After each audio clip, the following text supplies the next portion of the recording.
నమస్కారం, నా పేరు శివ. అందరూ ఉన్నారు ఫ్రెండ్స్. వాళ్ళ వీడియోలో పీఎఫ్ ఖాతాదారులకి మరొక ఇంపార్టెంట్ విషయాన్ని నేను చెప్పబోతున్నాను. వీడియోకి వెళ్ళే ముందు ఇలాంటి విషయాలు మీరు మరింత తెలుసుకోవడం కింద సబ్స్క్రైబ్ ఉంది, దాన్ని ట్యాప్ చేసి మంచిగా సబ్స్క్రైబ్ చేసి పక్కన ఉన్న బెల్ బటన్ని యాక్టివేట్ చేయండి, అని కాకుండా లైక్ చేయండి.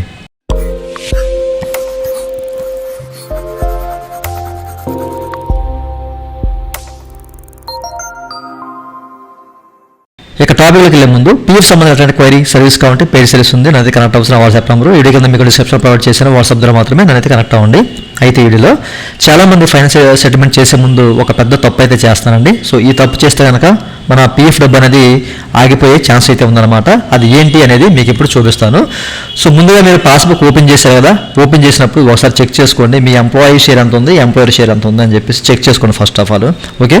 సో ముఖ్యంగా చాలామంది చేస్తున్న తప్పు ఏంటంటే, సో వాళ్ళకి సంబంధించిన ఎంప్లాయీ అండ్ ఎంప్లాయర్ షేర్ ఈ రెండు కూడా విత్డ్రా చేసి, అంటే మొత్తం మీద జీరో చేసి ఆ తర్వాత ఫైనల్ సెటిల్మెంట్ చేద్దామని చెప్పేసి అనుకుంటారు. ఇది మనకి పెన్షన్ అమౌంట్ ఉంది కదా, ఈ పెన్షన్ అమౌంట్ మీరిపోయింది కదా, సో దీన్ని తీద్దామని చెప్పేసి కొంతమంది అనుకుంటారు అన్నమాట. ఓకే, అవసరం ఉంది కదా మనకి, మళ్ళీ ఫైనల్ సెటిల్మెంట్ చేస్తే ఎంతకాలం పడద్దో, మనం విత్డ్రా పెడితే 3 రోజులు 4 రోజులు అయిపోద్ది కదా, సో పార్షియల్ విత్డ్రా పెడితే సో మన ఎంప్లాయీ షేర్ ఖాళీ చేసి పెడదాం. అంటే కొంతమంది 5 years అబౌవ్ సర్వీస్ ఉంటుంది, వాళ్ళు కన్స్ట్రక్షన్ ఆఫ్ హౌస్ ద్వారా ఈ అమౌంట్ మొత్తం ఖాళీ చేసేద్దామని చెప్పేసి అనుకుంటారు అనమాట. సో అట్లా చేయొద్దు ఎవరు కూడా, ఓకేనా. పొరపాటు చేసినట్లే. సో మీరు ఒకవేళ ఫైనల్ సెటిల్మెంట్ చేద్దాము అన్న ఉద్దేశం ఉన్నప్పుడు సో మీరు మొత్తం మీద ఫైనల్ సెటిల్మెంట్ చేసుకోండి, అంతేగాని పార్షియల్ విత్డ్రా ద్వారా ఎంప్లాయీ షేర్ తీసేయవద్దు. తీసేసినా కానీ కొంత అమౌంట్ ఉండాలి, లేకపోతే మీకు ఫైనల్ సెటిల్మెంట్ చేసేటప్పుడు చాలా ఇబ్బందికరం, అంటే మీకు ఇష్యూ అవుద్ది అనమాట.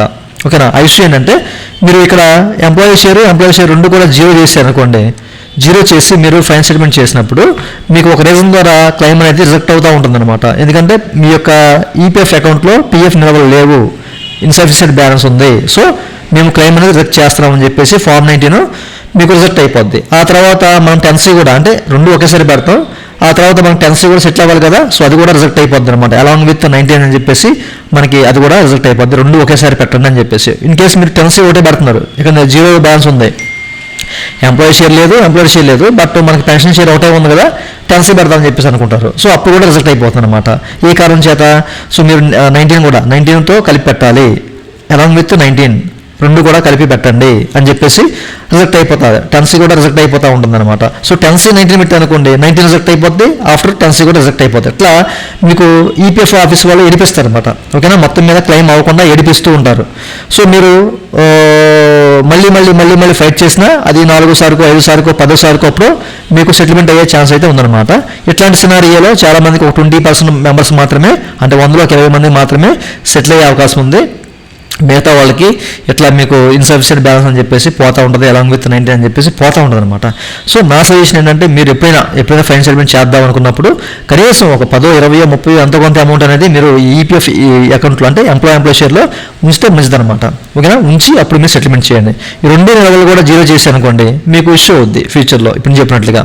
ఓకేనా. చాలామంది దీని మీద ఇబ్బంది పడుతూ ఉన్నారు, అందుకే నేను ఈ విషయం మీకు చెప్పడం జరుగుతుంది అనమాట. ఒకవేళ ఫైనల్ సెటిల్మెంట్ చేద్దామంటే మొత్తమే చేసుకోండి, అంతేగా ముందు తీసుకుందాము, ఎంప్లాయీ షేర్ తీసుకున్న తర్వాత ఫైనల్ సెటిల్మెంట్ చేద్దామని చెప్పేసి మీరు ఆలోచించకండి. ఓకే, ఈ విషయాన్ని మీరు గమనించాలి. ఓకే, చూసారు కదా, ప్రతి ఒక్కరికి విషయం తెలియాలి అన్న ఉద్దేశం చెప్తాను. ఇంకా మీకు 2 డౌట్స్ ఉంటే కింద కాంబినేషన్ చేయండి, అండ్ నన్ను కనెక్ట్ అవ్వండి, పే సర్వీస్ ఉంది. ఓకేనా. వాట్సాప్ నెంబర్ మీకు వీడియో కింద డిస్క్రిప్షన్ ప్రొవైడ్ చేశాను, వాట్సాప్ ద్వారా మాత్రం నాకు కనెక్ట్ అవ్వండి. ఇదండి వాళ్ళ వీడియో. ఈ వీడియో మీకు నచ్చితే వీడియో కింద లైక్ బటన్ లైక్ చేసి మనకు అప్లోడ్ చేయండి. అలాగే నా విషయాలు మీరు మళ్ళీ వీడియో కింద సబ్స్క్రైబ్ ఉంది, దాన్ని ట్యాప్ చేసి మనం సబ్స్క్రైబ్ చేసి పక్కన ఉన్న అప్లోడ్ చేయండి. Thank you for watching and జై Hind. It's time to look at the enemy. Look in the mirror if he is no friend to me. It's not working out, maybe it's the chemistry. It's time